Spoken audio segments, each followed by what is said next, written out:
அண்மைச் செய்தி. தாவேக துண்டுடன் ஆவியூர் மதுக்கடையில் முண்டியடித்தபடி சென்றும் மது வாங்கிச் செல்லும் மதுப்பிரியர்கள். விவரங்களை தருகிறார் செய்தியாளர் ராஜகுமரன். தொடர்ந்து விவரங்களை சொல்லலாம்.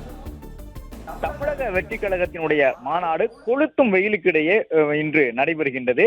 ஏற்கனவே மாநாட்டு திடலுக்கு வந்தவர்கள் அதிகாலை முதலே கடும் வெயிலில் காத்திருக்கின்றார்கள்.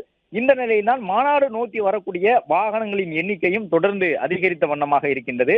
மாநாட்டுக்கு வரக்கூடிய வழியிலேயே பலர் அங்கு அந்த வெயிலின் தாக்கத்திலிருந்து தப்புவதற்காக ஜூஸ் கடை உள்ளிட்டவற்றுக்கெல்லாம் சென்று வந்தார்கள். இந்த நிலையில்தான் மதுரை ஆவியூர் பகுதியிலே டாஸ்மாக் கடையில் அதிக அளவு கூட்டம் கூடியிருக்கின்றது. 12 மணிக்கு கடை திறக்கக்கூடிய அந்த நேரத்தை எதிர்பார்த்து காலை 11:30 மணி முதலே பலரும் காத்திருக்கின்றார்கள். குறிப்பாக தமிழக வெற்றி கழக துண்டுடன் வந்த தொண்டர்கள் அந்த டாஸ்மாக் கடையின் முன்பாக 11:30 மணி முதலே காத்திருந்ததாக சொல்லப்படுகின்றது. கடை திறந்த பிறகு நீண்ட நேரம் வரிசையில் காத்திருந்து அவர்கள் தங்களுக்கு தேவையான மதுப்புட்டிகளை வாங்கிய பிறகு அங்கிருந்து நகர்ந்து செல்லக்கூடிய காட்சிகளை பார்க்க முடிகின்றது. ஆவியூர் மட்டுமல்லாமல் மதுரை மாவட்டத்தினுடைய டாஸ்மாக் கடைகளிலே வழக்கமான நாட்களில் வரக்கூடிய வருவாயை காட்டிலும் இன்று 12 மணிக்கு கடை திறக்கப்பட்ட பிறகு முதல் 1 மணி நேரத்திற்குள்ளாகவே அதிக அளவிலான மது பாட்டில்கள் விற்பனை ஆகும் என்று சொல்லக்கூடிய விதமாக தற்பொழுது வரை மது பாட்டில்கள் அதிகமாக விற்பனையாகி வருவதாக சொல்லப்படுகின்றது.